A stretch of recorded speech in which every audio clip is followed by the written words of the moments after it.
So you're thinking of leaving your home country and moving to El Salvador, but you have no idea where to start. You want to come on a scouting trip and do your own research, but you're feeling a little overwhelmed. It's okay, I totally get it. Come along with me and I'll tell you what we did, what worked, what didn't work, and what we definitely do differently if we were to do it all over again. Buenas tardes, mis amigos y bendiciones para todos ustedes. Good afternoon, my friends, and blessings to you all. Hi, my name is Charity Hagenars. Bienvenido a mi canal if you are new here, and bienvenido de nuevo if we're already old friends. Before you even book your plane ticket, sit down and ask yourself, what exactly am I hoping to find out here? Are you checking out schools, scouting neighborhoods, investigating the cost of living, safety, business opportunities? For us, we wanted three things. Safety was number one. We had to feel safe walking around here day and night. After all, when we came here in July 2023, El Salvador had only experienced 1 year of peace without the gangs.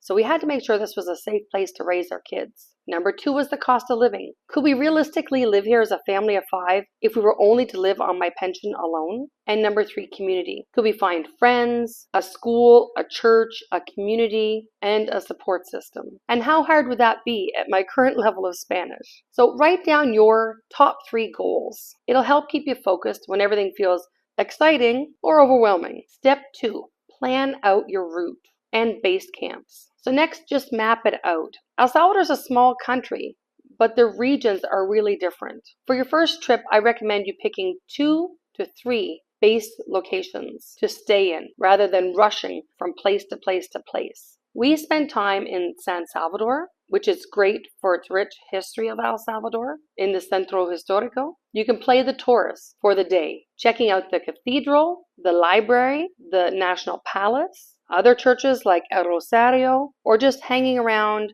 in the area with all the great street food. We visited El Rosario, and I didn't remember the name of it. I just told Stan it's a church that's ugly on the outside, but beautiful on the inside. There are also many places to eat and to visit when you're in San Salvador. Check out some of the malls, like the Galerías Mall in San Salvador, and go have lunch at the States Diner, which is part of the Sus Ios Foundation. From there, it's easy to Uber around different parts of the country. The other place we stayed was north of Santa Tecla, more in the mountainous area.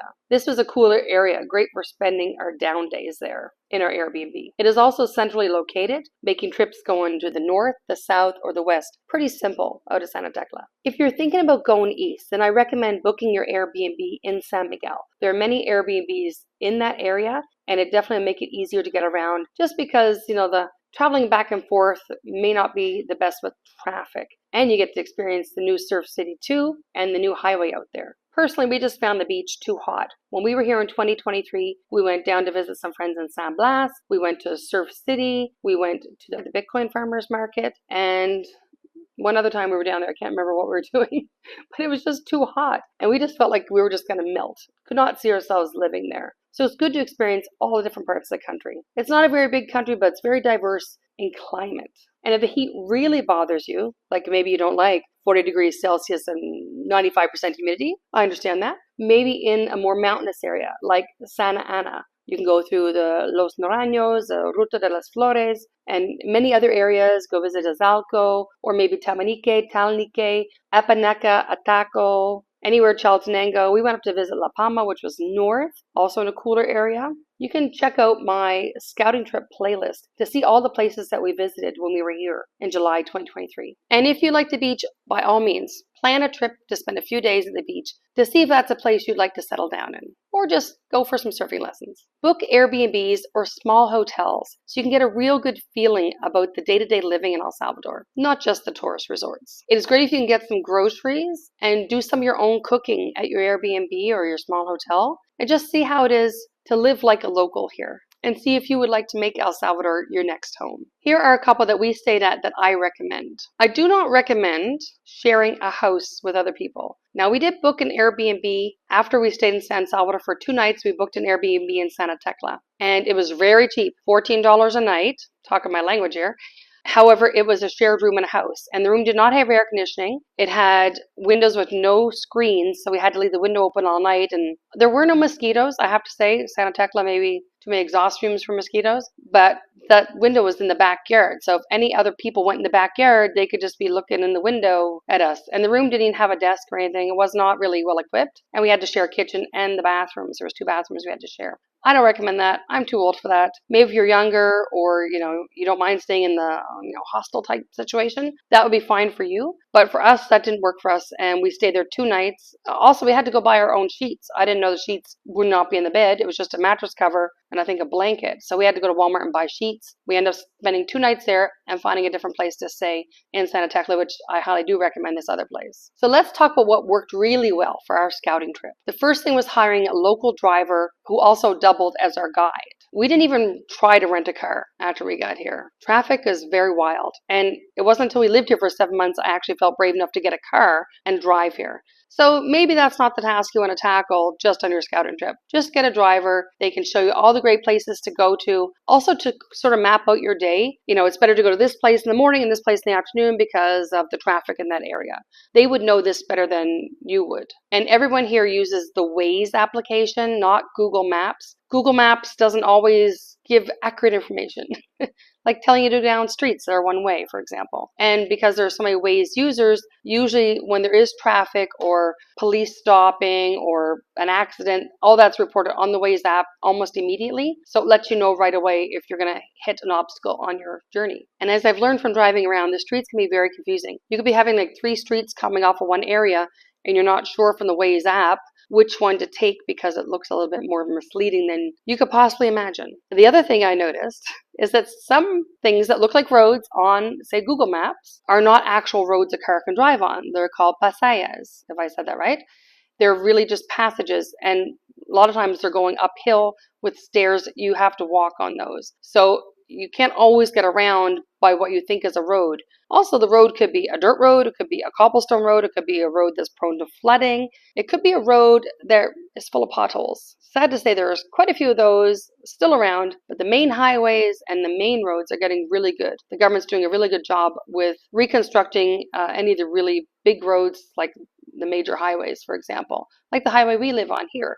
They're widening it, expanding, I think, to 4 lanes each side, and it's going to really help reduce the traffic when it's done. Right now, we're in the middle of a landslide. The road's not even open, I think, until Monday. So these are things that happen around here. So the Waze app is really good for telling you, hey, there's just been a landslide over there. You can't go that way. The traffic's backing up and people are turning around. So it's really good for that. So if you watched any of my videos in the past, you probably heard of us talk about our friend Stan. We actually met Stan through a Facebook Expats in El Salvador group. I just happened to say, hey, is there anyone who can give us a ride from the airport into San Salvador? And he happened to reply. So we started chatting, I think it was about a month and a half before our trip, and we became really good friends since then. And as it happened to turn out, Stan just happened to lose his job just before we arrived. So we said, that's great for us because now you could be our full-time driver. And we paid him $250 a week at that time. And that was including his gas, his time, and then we also would buy him lunch or dinner depending on what time of the day that we were out, until he inconveniently got a new job while we were there. At that time, he just took us out in the evenings and on the weekends. So it's good to find someone who could take you out nearly every day so you can really make use of your time here and really see the country. Now, if you need a bigger vehicle than a sedan, I suggest you start asking around earlier because minivans aren't it's more like microbuses are more normal here than minivans, but there are SUVs like ours that have 2 extra seats. So it's good to ask around early because most people just drive a sedan around here. And if you have a family with many children, you might want to consider looking for someone early that has a bigger vehicle. We recently learned that it actually is an official process for tour guides. I think it was Stan told us this. He went out somewhere with a couple he was bringing from somewhere, and they asked, oh, are you the tour guide? And he said, well, yes. And they said, oh, well, you get in for free. And then, the people you're with are the ones that pay. Now, we did learn at the time, locals typically get into places for a cheaper price than tourists. They'll ask you to show the DUI or proof of citizenship, basically, and you get the lower price. We also paid for parking anytime that we had parking. It's usually $1 wherever you go out. Going to get groceries, number 2. I know it's not sexy. But it gives you an idea of what the local prices are for things. And there are many different types of grocery stores. Super Selectos is more the expensive grocery store, but then there are the despensas, which is Maxi Despensa, La Familia Despensa, I think is that one. And then there's another one, I don't know, Dom Juan Despensa. I don't know what. There's another Despensa. We only have the Maxi Despensa near us right now. And at the mall is La Familia Despensa, La Despensa Familia, maybe it's that way around. Can't remember the exact thing. They're all part of the Walmart chain. And of course, there's Walmart. You can go get groceries at Walmart as well. Or if your guide or driver has a membership, there's also PriceSmart. But you could go to PriceSmart to buy food like we did on our scouting trip. They have really good iced coffees. So we went in for an iced coffee, and you can get pizza there, just like you could at a regular Costco or Sam's Club. I assume has the same idea where they have the food on the outside. You can get pizza, hot dogs. They have salad there, a few other things, and they have some pretty good drinks too. I remember our first trip to a grocery store. I think it was Super Selectos. And at the time, I was really suffering with my allergies when we left Nova Scotia. And I did not bring any Kleenex with me. And I was going through a lot of Kleenex in Canada. So we went out to the grocery store and I said, okay, I got to get myself a box of Kleenex. I thought I was going to go broke. The one small box, like, I don't know, it was like 150 piece of Kleenex. That was $2.50. And I thought, oh my gosh, they only have Kleenex brand as well. And I think it was the regular small box and then the taller one. And I thought, I'm going to go broke if I live here because they're $2.50 a box. Now, when I was here during the time of our scouting trip, my allergies actually went away and I no longer need it, the Kleenex. I actually left with like at least half a box left behind in the Airbnb. And since then, after our shipping container came with our other stash of Kleenex, when I ran out, I just use napkins. I just buy a big thing of napkins. If I need a Kleenex, I just use a napkin. I'm assuming that's what most people do here because who could possibly afford $2.50 for a box of Kleenex? That's just crazy. You will learn so much about the cost of living here by going to the grocery store, the hardware store, electronic stores, malls, furniture, whatever tools you think you might need, school supplies, whatever it is you need for your home. Go around to those shops and have a good look at the prices. Even make notes, have a little notepad or take photos like I did and videos. I also recommend trying many restaurants and many types of foods. We were like at a roadside restaurant where cats and dogs are running around and we ate the food there. We also went to a food court one time where it was 2 meals for $7.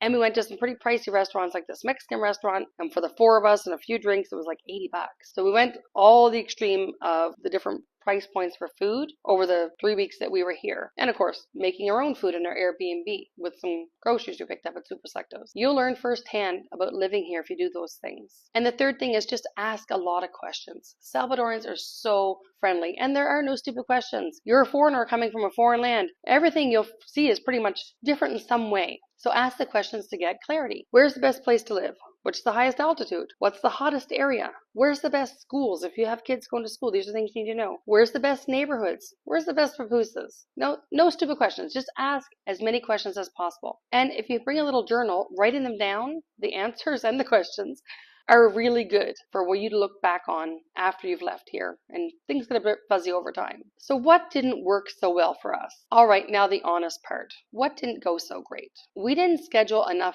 down days. It was actually quite fortunate that Stan did get that job because by day 9, when he went off to work, we were pooped.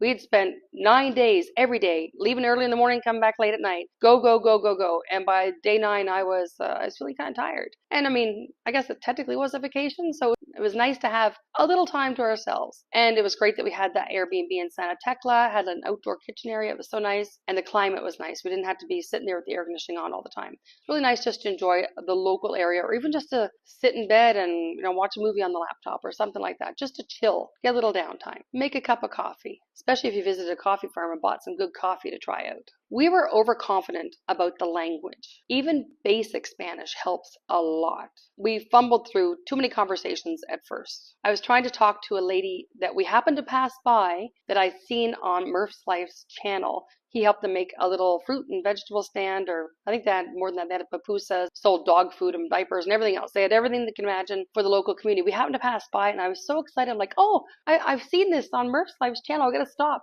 And Stan did not get out of the car. And here I am trying to ask the lady about her daughter because her daughter had diabetes and I wanted to ask some questions. And I actually gave her some money to help her daughter out with her medication. And I was just fumbling. I really didn't know what I was saying. And she was talking back to me and I'm like, I really wish Stan was there with me. I would have loved to have had a more in-depth conversation if I had a little bit higher level of Spanish.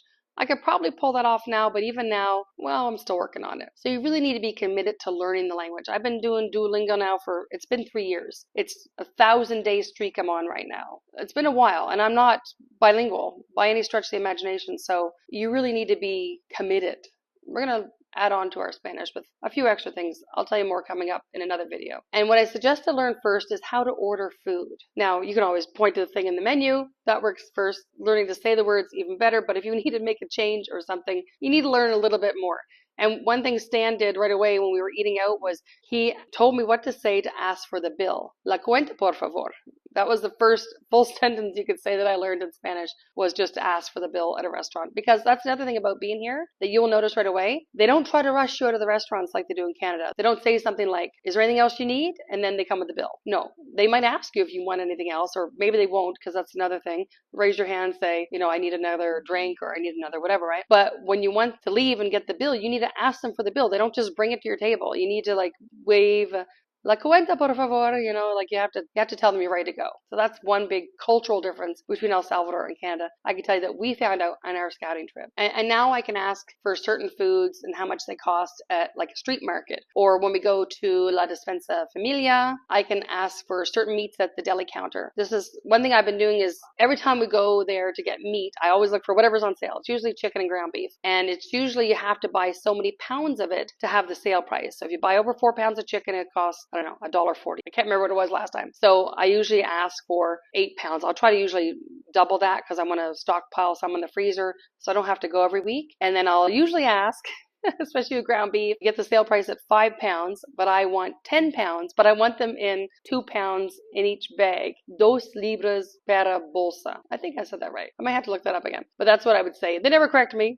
So they understand me anyway. So you do get better, obviously, with practice. And the more I go out and, order food at a restaurant or get the meat at the deli counter, the better I become at asking for things in Spanish. Also, GJ has made up these common phrase sheets for our English class. He has English on one side and Spanish on the other side. I could use those also because they're all different topics like ordering food, for example, or medical stuff like I have a headache or my arm hurts or whatever. Like there's all these different phrases. And even if you can't speak the language, if you have a sheet like that, you just point to it and say, this one, this is what's wrong, especially if you have to go to the doctor. I think I might actually review these for the Spanish side of it too, just so I get more familiar with asking for those things too. Another big thing, we really underestimated the distance. More importantly, the traffic. Oh, it's just 10 kilometers away. Oh, that'll take us 10 minutes, 15 minutes tops. Well, I've had to go to Santa Tecla and it's only 16 kilometers away. And it's taken us 2 hours. 2 hours. You never know with traffic here. Accidents, construction. I mean, it's always summer here. In Canada, we call it winter or construction season. It's always construction season here because it's never winter. However, there are times of the year, like in July or other rainy season months, you could have flooding and you could have landslides and earthquakes, and you just never know. So when it looks really short on the map, oh yeah, that's 10 kilometers. No, it could be 10 kilometers up a winding road up a hill. Or a volcano, for all we know, right? It always takes longer. That's why the Waze app is really helpful. You start here, you say, I want to go there. What's the best route? And it also gives you, I'm going to leave at this time of day. Like, I don't want to go right now, or I'm planning it tonight to go tomorrow, and I want to leave at 8 a.m. Is that a good time to go? Or maybe we should leave at 9. That's why the Waze app helps you. You can plan the time to leave, and it'll kind of work out the traffic calculations that are normal for that time of day. So that is really important because things look really small on the map. I think the whole country is only 300 kilometers long. I'm thinking, you can get across that thing in 3 hours. No, you can't.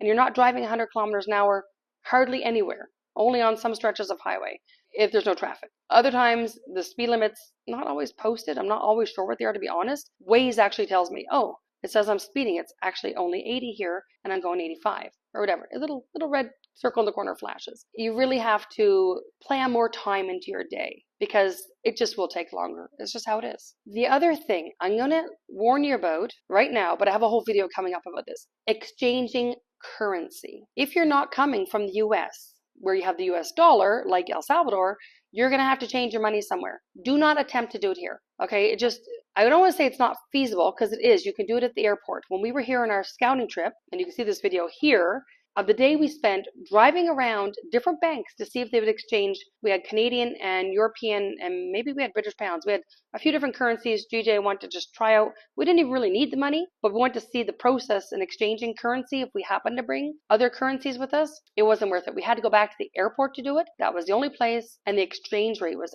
awful. But I have a whole video coming up next about changing money and the best ways to bring different currencies into here. So if you're not from the US, you definitely want to stay tuned for that video coming up probably next week. So what would we do differently? If we were going to do it all again, this is what we would change. We would stay longer in each place. The first place we stayed in, which was in San Salvador, we only stayed there 2 nights. And it would have been a little bit better to stay there a couple more days because there was a few other things in the area we could have went to go see. It would have just made it easier than driving through the traffic to get there from another location. Our second place, I said we only stayed there 2 nights. Definitely it has to be the right fit, obviously. And the third place we stayed in all the rest of the time we were there, which was 2.5 weeks after that. We could have picked another place, but I think we were just like once bitten, twice shy. It probably would have been better to have broken that time up and stayed somewhere else.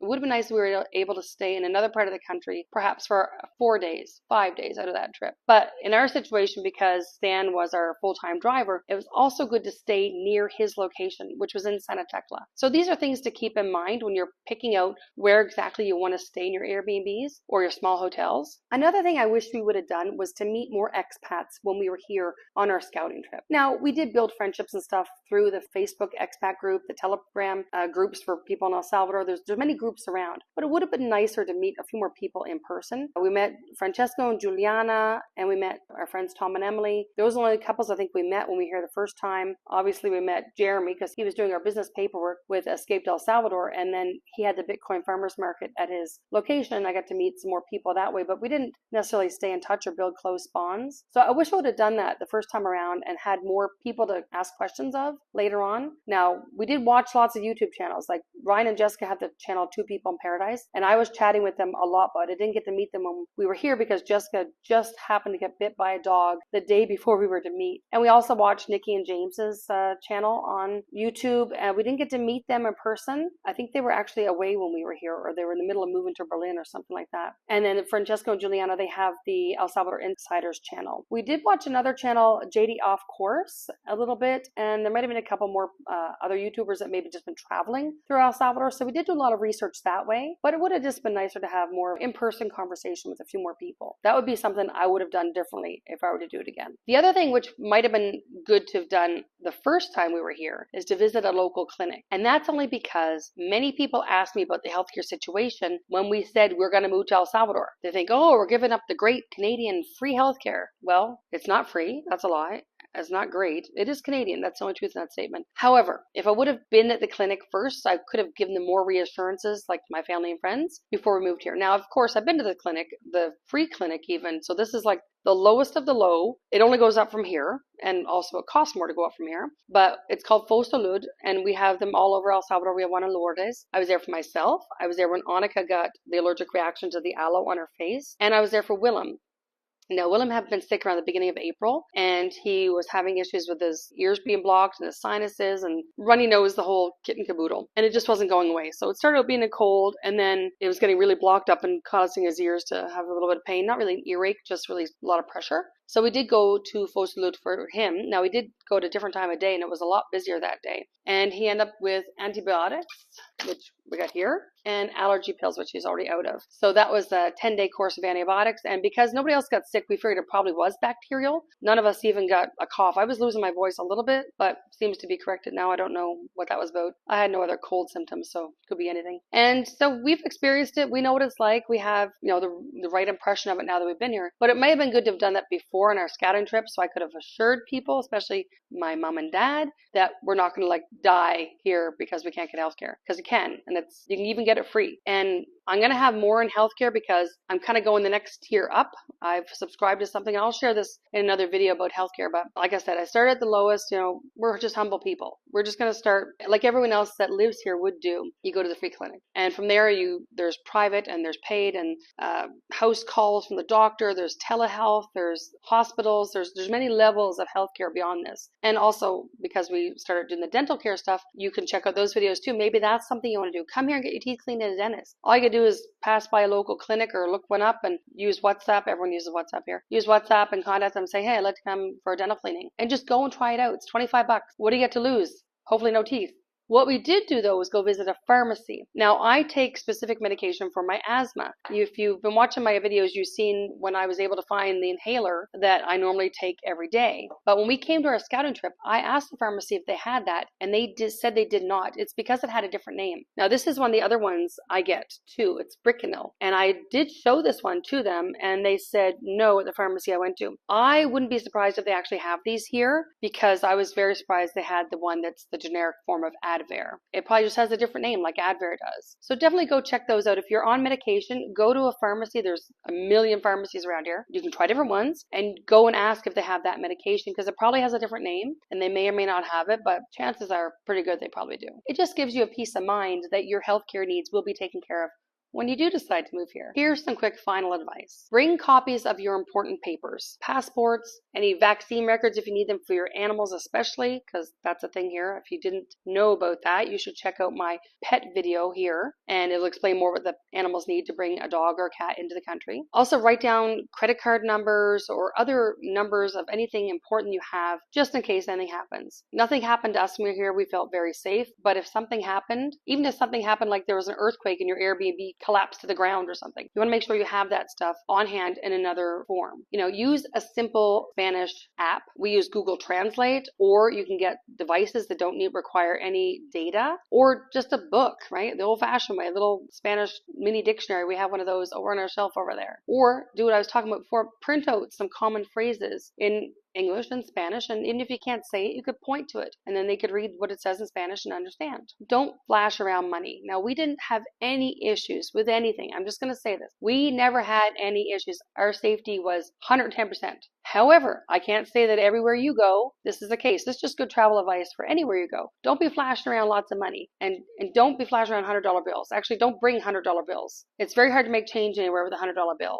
They're good at bigger places like the grocery store or Walmart, that kind of thing. But if you're going to buy street food, nobody's going to have change for a $100 bill. Sometimes they don't have change for a $20 bill. So I would stick with the 10s, 20s, 5s, and then the coins. I still call them loonies, because in Canada the dollar coin is a loonie, but we have dollar coins here that probably most Americans are even surprised about. But there are some $1 bills. They just look a little bit old and beaten up. The coins definitely last a lot longer. And that would be the same for jewelry too. Don't be wearing like all kinds of jewelry and make yourself a target. Just don't do that. Just be wise and journal everything. Each night when you go back to your Airbnb or your hotel, write down, okay, we went here today. We liked it. We didn't like it. It was too hot. The roads were too bad. Food was awful. Food was great. Love the pupusas in that place. Like, write down the important stuff. That way you'll always have that to go back on when you decide to move here. Now, I put all mine in video, so I had to go back and watch some of that to give you this video today. So it was good I had that memory, because I didn't write anything down. I just watched my videos. If you don't like the temperature, elevation is your friend. My mom had a friend's daughter, I guess it was, came to El Salvador for vacation, and they left early because they said it was too hot. So if where you are is too hot, go to a higher elevation. Go into the mountain areas. There are many places. Talnique, Tamnique, Santa Ana, Los Naranjos. There are many places in the mountains on the west side, I don't know about the east, that you can go to get at least 1,000 meters above sea level, even Santa Tecla, and you'll feel a lot more refreshed. If you're at the beach, 0 meters above sea level, you're going to be hot. If you don't like hot, don't go to the beach. It's very simple. You can adjust the temperature with the altitude. Also, you need lawyers to buy land, buy a house, buy a car, or to rent a house. Not all lawyers are the same. There is no bar here. We're not that kind of bar anyway. If you decide you want to do something here, have a major purchase, I would suggest going and reaching out to some expats for some recommendations, because I know other people have almost been burned before by people claiming to be lawyers that were there to take advantage of them in some way, shape, or form. So definitely ask around. Even ask your driver who they know. Ask people in the expat group, because the people that have already been burned by somebody, they can at least say, don't use that guy. It was awful. Just be careful when you do that. It took us over a year to move here after our scouting trip. We scouted from I think it's the 10th of July to the 31st of July, 2023. We didn't move here till August 20th, 2024. We made a lot of contacts online, but like I said, it would have been nicer to have met people in person when we were here and ask a lot of questions. There just are no stupid questions. You're coming from a foreign country, you do things differently there. No matter how similar you think you are, there will be some things you do differently. I can tell you one thing, you don't put toilet paper in any toilet here. Just don't do it. It's a bad idea. You put it in the garbage can, okay? Do not flush toilet paper down the toilet. See? Now that's a different thing. You may not have thought to ask that question, right? Well, I'm telling you right now, ask questions, because even that question, oh, am I allowed to put toilet paper down the toilet? You think it's a stupid question to ask? That could mean the difference between you flooding out the house or having a good bathroom experience. Moving abroad isn't easy. It can be the best decision you ever make, like we did for us. Our scouting trip helped us make that leap with confidence, and I hope yours will too. There are also companies out there you can get to help you do all this, so feel free to look around for that. You don't have to do it on your own. If you have any questions, drop them below. I love hearing your comments and questions, and I read them all, try to answer them all in the comments or in another video. And if you want to connect with others on the same journey, you can join our Ask Me Anything group. We have it in WhatsApp, but we have a weekly meeting on Monday nights, and you can meet other people that are in the same position, either people who are looking to come to do a scouting trip, they've already done their scouting trip, they're looking to move here, they're already building or buying a house, already moved here like us, or other people have been here a lot longer than us. So we try to have, everyone from everywhere in that spectrum that can answer questions. And again, there are no stupid questions. And if you like the call on Monday night, give me your phone number and I'll add you to our WhatsApp group. And then you can just use that to text any questions throughout the week. Don't forget to hit the subscribe button, hit the bell for notification if you want any more of these tips on coming to El Salvador. And remember, my next video is about exchanging money. So definitely come back for that video too. Have a good day. See you in the next one. Oh, got a cat. Hi, can I help you? Do you want to go on a scouting trip too? Don't forget to hit the like button.